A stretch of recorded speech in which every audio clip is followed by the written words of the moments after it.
Dans cette vidéo, on va voir ensemble les 6 raisons pour lesquelles vous n'avez pas d'argent sur votre compte bancaire. Et vous savez, le problème, il est ici. Ces vieilles croyances sociétales qu'on vous a martelées depuis votre tendre enfance en vous disant globalement que l'argent, c'est mal. Et ça parce que ces croyances, elles sont partagées par plus de 95% de la population et donc 95% des gens qui vous entourent. Avec cette vidéo, je vous propose de vous libérer de ces vieux carcans et de ces vieilles idées reçues et qui inconsciemment, sans même vous en rendre compte, vous bloque dans le quotidien et l'accomplissement de vos projets. Alors accrochez vos ceintures, c'est parti.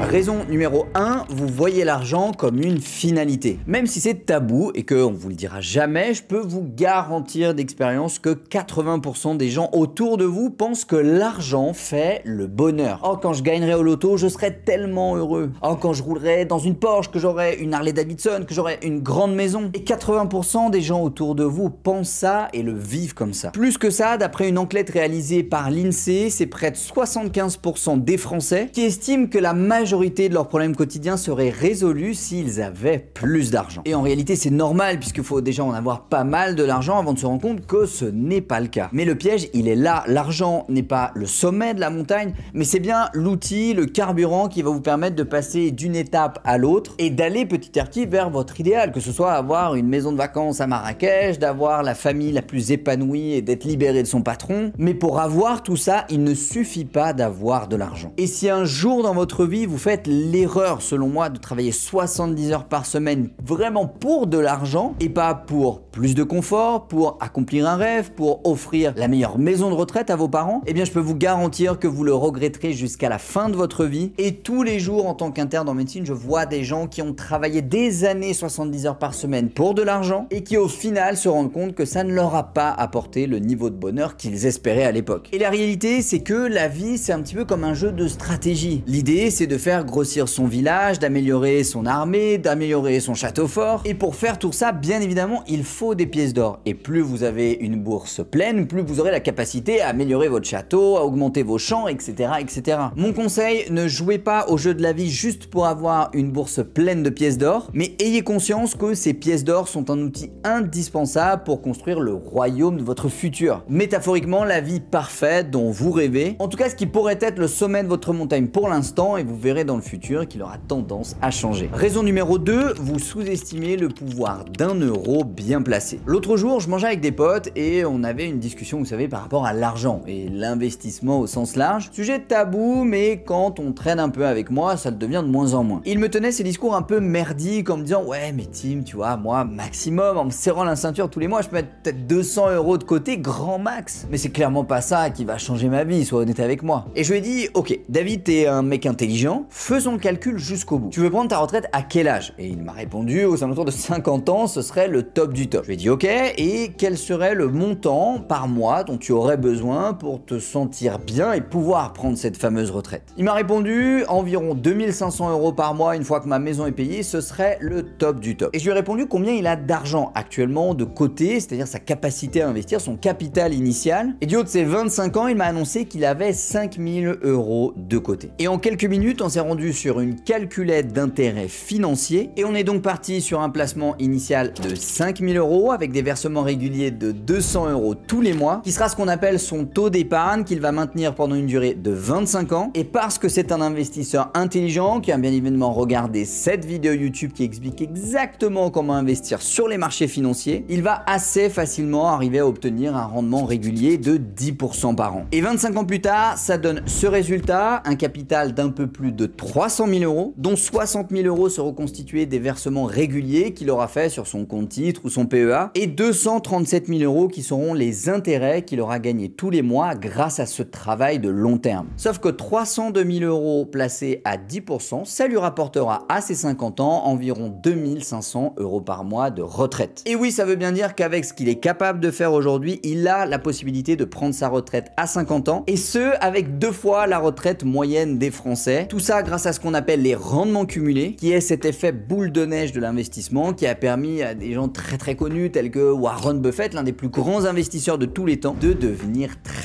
riche. Moralité de l'histoire, ne sous-estimez jamais un euro qui est placé intelligemment sur la durée. Raison numéro 3, vous pensez qu'avoir de l'argent est un mélange de chance et de privilège. Ici, on parle d'un blocage purement psychologique. Pas plus tard qu'hier, j'étais en visite immobilière et je discutais un petit peu avec un agent immobilier que je connais bien. Mais vous savez, ce genre d'agent immobilier qui vend de l'immobilier mais qui lui-même n'a jamais acheté d'immobilier. C'est un peu, vous savez, l'image du végétarien qui vous vend un steak haché, mais bref, passons. On discute notamment d'une dernière opération que j'ai réalisée il y a pas très longtemps, un immeuble de rapport qui est rentable, on parle du cash flow, de la rentabilité, etc. Et à un moment, il me coupe la parole et me dit « Mais Tim, dis donc, sur ce pot-là, t'as vraiment eu de la chance. » Je le laisse parler et une minute plus tard dans la conversation, il me dit « Oui, mais tu sais, moi, mes parents, ils étaient pas comme ci, puis je suis pas soutenu, puis en ce moment, c'est pas facile, je suis un peu un sec. » Mais c'est pour ça qu'il a pas d'argent. Les amis, si tu transmets à ton cerveau que pour gagner de l'argent, il faut avoir soit de la chance, soit des privilèges, eh bien, neurologiquement, je peux vous le dire, ça n'arrivera jamais. Et comment tu veux arriver à te sortir les doigts du lundi au dimanche pour aller bosser, pour enchaîner les mandats, pour faire des ventes, faire des dossiers bancaires, financer des opérations, si au fond de toi, tu es intimement persuadé que parce que tes parents n'étaient pas dans le milieu, ou pire, que parce que tu n'as pas de chance, tu ne peux pas le faire, eh bien en fait, c'est comme décider de faire un marathon en s'en tirant 2 balles dans les pieds avant même d'avoir commencé. Et tout ça repose sur les fondamentaux du fonctionnement du cerveau humain, c'est que ce dernier, il ne fait pas la différence entre ce qui est imaginé et ce qui est vécu. Michael Jordan, il avait l'habitude de dire qu'il faisait des shoots à blanc tous les matins au moment de se réveiller, c'est-à-dire qu'il fermait les yeux, il prenait le ballon dans ses mains et il faisait comme si il était en face d'un panier, de différentes positions dans le terrain, tout ça pour stimuler son cerveau et travailler ses 5 sens au basket. La vérité, c'est que imaginer envoyer un ballon directement dans le panier ou le faire physiquement, neurologiquement, en termes de connexion synaptique, ça n'a quasiment aucune différence. Et bien en fait, c'est exactement la même chose avec l'argent, avec l'entrepreneuriat, avec le fait de tester des nouvelles choses. Si au fond de vous, vous voyez déjà en train d'acheter votre premier bien immobilier rentable, de le revendre, d'en acheter 2 de plus, puis un immeuble, et de construire petit à petit un patrimoine digne d'un gagnant du Monopoly, eh bien dans les faits, neurologiquement, ça a beaucoup plus de chances de se produire. A l'inverse, si vous pensez que vous êtes un raté, que ce n'est pas fait pour vous, que vous n'êtes pas né dans la bonne famille, pas dans la bonne société, pas avec le bon président, pas la bonne économie, eh bien dans les faits, vous avez raison aussi. Parce que si vous pensez ça, je peux vous assurer un truc, ça ne se passera pas. Et c'est le travail de base que vous devez faire, de casser ces croyances-là en lisant des livres, en regardant et en vous abonnant à cette chaîne YouTube. Et c'est d'ailleurs la plus grande valeur ajoutée que je peux vous donner en démocratisant un maximum ce qu'il y a à faire pour jouer au Monopoly dans la vraie vie. Raison numéro 4, vous trouvez des excuses à votre mauvaise gestion financière. J'ai une copine comme ça que je croise assez souvent et à chaque fois je la vois, elle a un nouveau projet ou une nouvelle idée pour enfin réussir à vraiment bien gagner sa vie. En 2020 par exemple, elle voulait acheter un studio pour le meubler et d'ailleurs faire du Airbnb dans une ville de province pas très loin de chez moi qui est très touristique avec le statut de LMNP et tout ça, elle connaissait tout sur tout, mais le Covid est arrivé et elle n'a pas pu faire ça. Ensuite en 2021, elle a voulu investir dans la crypto-monnaie et notamment en essayant de créer elle-même des NFT et en se disant qu'elle pourrait les revendre en générant une jolie plus-value derrière. Mais comme elle n'a jamais reçu sa clé Ledger, eh bien elle n'a pas pu aller au bout de cette idée. Et en 2022, elle s'est dit qu'elle allait ouvrir un PEA pour acheter des actions à dividendes du territoire français, mais comme monsieur Macron a été réélu et que l'économie va pas bien, bah encore une fois la vie s'est mise face à elle et elle n'a pas pu aller au bout de son idée. Et ce comportement les amis, c'est ce que fait 95% des gens qui sont autour de vous, qui se masturbent sur les réseaux sociaux des milliardaires à Dubaï, mais qui au final ne font rien et quand vous leur en parlez, ce n'est jamais de leur faute. Alors moi de mon côté, j'adore ce proverbe qui dit si tu nais pauvre, ce n'est pas de ta faute, mais si tu meurs pauvre, alors là, shame on you. Et c'est vrai qu'on peut pas choisir avec quelle carte on va commencer la partie de poker, mais c'est votre responsabilité de trouver la meilleure combinaison possible avec les cartes que vous avez à votre disposition. Alors maintenant, si je devais pour moi vous donner the différence entre une personne qui restera pauvre toute sa vie, ou en tout cas qui continuera à courir après l'argent sans jamais être libéré de celui-ci, et celui ou celle qui est vraiment libre financièrement et qui a la possibilité de souffler pour de vrai, je reprendrai ce dicton de Jim Rohn qui explique que les pauvres dépensent leur argent et investissent ce qu'il reste, alors que les riches investissent leur argent et dépensent ce qu'il reste. Rembobinez plusieurs fois cette vidéo si jamais vous n'avez pas bien compris ce proverbe parce que c'est vraiment fondamental. Et dans une idée de passage à l'action, voici les 3 choses que je vous propose de faire à partir d'aujourd'hui. Élément numéro 1, fixez-vous des objectifs à court, moyen et long terme sur le plan financier. Combien est-ce que je veux gagner? Quel veut être le montant de mon patrimoine? En brut, en net, la répartition, je veux de l'immobilier, je veux des actions, je veux des obligations, je veux de l'actif numérique. Tout ça en fonction de vos objectifs, de votre profil et de ce que vous avez envie de faire. Élément numéro 2, investissez toujours au moins 30% de ce que vous gagnez tous les mois. Et si vous n'avez pas la possibilité de le faire, essayez de faire ce qu'il faut pour gagner plus, pour que vous puissiez enfin mettre 30% de vos revenus dans l'investissement, quel qu'il soit, et tâchez de vivre avec les 70% restants. Troisième élément, faites ça pendant 20 ans et votre vie sera radicalement différente. Raison numéro 5, vous avez plus peur d'échouer que envie de réussir. Dans la vie, grosso modo, on peut dire qu'il y a deux types de personnes. Il y a ceux qui voient toujours le verre à moitié plein, qu'on appellera les optimistes, c'est-à-dire que même quand ça ne va pas, pour eux, il y a possibilité de trouver une solution. Et leur dicton préféré, c'est si ça ne passe pas par la porte, passe par la fenêtre, et si ça ne passe pas par la fenêtre, fais un trou dans la toiture. Une réflexion 100% bâtiment. De l'autre côté, il y a les gens qui sont plutôt pessimistes, c'est-à-dire que quand le verre est à moitié plein, eux, ils le voient à moitié vide. Et quand ça ne passe pas par la porte, avant même d'avoir essayé par la fenêtre, ils ont conclu que ça ne rentrera pas du tout. Et ensuite, la sous-catégorie des réalistes qui, eux, disent le verre est à 50% rempli, 50% vide, qui sont en général une catégorie de personnes qui ne fait grosso modo pas grand-chose. Sauf que les amis, dans le monde de l'investissement, de l'entrepreneuriat au sens large, il faut être optimiste. Si vous lisez les biographies des plus grands entrepreneurs et investisseurs de tous les temps, que ce soit Warren Buffett, Elon Musk, Bernard Arnault, Jeff Bezos, ils sont unanimes sur le sujet. La clé de la réussite dans le monde des affaires, c'est d'avancer sur le mode essai, erreur, apprentissage, re-essai. Et entre nous, c'est beaucoup plus facile de ne pas échouer quand on fait rien. Maintenant, la société française, les gens au sens large, ils vont beaucoup plus remarquer quelqu'un qui échoue et lui faire remarquer d'ailleurs, puisque ça va leur conforter dans leur idée que de ne rien faire, c'est la meilleure option. Et c'est quelque chose d'ailleurs qui tire tout le pays vers le bas. Et je pense que si vous suivez cette chaîne YouTube, vous faites partie des gens qui sont attristés de voir grosso modo le niveau de risk-taking au sens large baisser de plus en plus au fur et à mesure des années. À ces personnes-là, dites-leur que heureusement que Martin Luther King, que les révolutionnaires français, que le général de Gaulle n'a pas réfléchi comme eux, sinon il y aurait eu de grandes chances que je ne parle pas français dans cette vidéo. Moi, à titre personnel, j'ai échoué des dizaines de fois dans tous les domaines de la vie différents, que ce soit personnel ou professionnel, et à chaque fois, j'essaye d'aller chercher le feedback, c'est-à-dire de comprendre pourquoi ça n'a pas marché et qu'est-ce que je peux faire de différent pour que la prochaine fois, ça fonctionne. Et si j'ai un conseil à vous donner pour éviter d'être plombé par votre entourage, par la société, par l'environnement, c'est de travailler en silence et de laisser votre succès faire le bruit. C'est une métaphore bien sûr, mais retenez que échouer fait partie de la vie, que l'échec permet l'apprentissage et que c'est grâce à l'apprentissage qu'un jour vous réussirez. Enfin, raison numéro 6, vous pensez qu'en gagnant de l'argent, vous le volez à quelqu'un d'autre. C'est la plus grosse bêtise que vous puissiez entendre au sens large sur l'économie et sur l'argent. Il y a vraiment des gens qui pensent que quand ils gagnent de l'argent, en fait, ils l'ont pris à quelqu'un d'autre. Comme si en fait, la masse monétaire globale était un gâteau plein qui n'évolue pas et donc si moi je gagne plus d'argent ou si les riches gagnent plus d'argent, ça veut dire que les pauvres en ont de moins en moins. Et ça les amis, c'est une énorme connerie. Pour vous montrer, prenons un petit peu de recul et réfléchissons à comment fonctionne tout ce système. En réalité, que vous soyez salarié, profession libérale ou entrepreneur, vous allez bien vendre une richesse que vous avez. Ça peut être une solution, ça peut être un service, ça peut être votre temps et la main d'œuvre que vous êtes prêt à mettre dans telle ou telle discipline à quelqu'un d'autre. Et comme ce quelqu'un d'autre n'a pas la possibilité de vous donner ce que vous cherchez, du style des trésors de Kellogg's, des tomates et des patates, il va en échange vous donner de l'argent. Et l'argent, c'est uniquement une unité de mesure qui permet de convertir une richesse en une autre richesse. Pour que le producteur d'œufs et le producteur de salade puissent s'échanger des choses, si l'un d'entre eux ne mange pas d'œufs, ils se l'échangent grâce à l'argent. Et c'est d'ailleurs pour ça même que l'argent a été inventé en fin de compte. Et la plupart des gens pensent que cette économie, elle ne grossit pas. Sauf que la production de richesse, les amis, c'est ça le vrai gâteau qu'on se partage. Et la production de richesse, elle est quasiment infinie, puisque vous pouvez vendre autant d'heures de travail que vous voulez, vous pouvez vendre autant de prestations de services, que vous soyez avocat ou médecin que vous voulez, vous pouvez produire autant d'iPhone que vous voulez, donc le gâteau, il grandit au fur et à mesure du temps. Et c'est d'ailleurs pour ça que si vous prenez la capitalisation boursière globale d'il y a 50 ans en arrière et aujourd'hui, il y a mécaniquement beaucoup plus d'argent aujourd'hui qu'il n'y a 50 ans. Et ce parce que beaucoup plus de richesses et de valeurs ont été créées depuis. En économie, on peut d'ailleurs évaluer la capacité d'un pays à produire de la richesse, c'est notamment ce qu'on appelle le PIB, produit intérieur brut, et on peut même comparer le PIB par habitant de la France avec celui des États-Unis par exemple. Pour votre culture personnelle d'ailleurs, sachez que le PIB par habitant des États-Unis est plus de 2 fois supérieur supérieur au PIB par habitant français. Ce qui veut dire que vous prenez un Américain, il produira 2 fois plus de richesse qu'un Français. Il est donc normal que l'Américain en moyenne soit plus riche que le Français en moyenne, puisqu'il produit plus de richesse, soit en termes de quantité, soit en termes de qualité. Après, tout est question de troc. Vous allez échanger de l'argent contre un dépannage de plomberie pour le plombier qui va venir chez vous. Mais si le plombier, lui, il est intéressé pour avoir de la salade en échange, mais que vous ne produisez pas de salade, il faut bien qu'il y ait un lien qui se fasse entre les deux, et ça, c'est grâce à l'argent. Donc non, quand vous gagnez de l'argent, vous n'en volez à personne, et je peux vous garantir que la vie et l'économie globale est bien faite, puisque si vous ne produisez aucune richesse, vous ne gagnerez rien du tout. Mais si vous produisez une richesse qui intéresse énormément de personnes ou qui résout un problème fondamental, qui concerne énormément de personnes, je peux vous garantir qu'il s'agit de la clé pour gagner beaucoup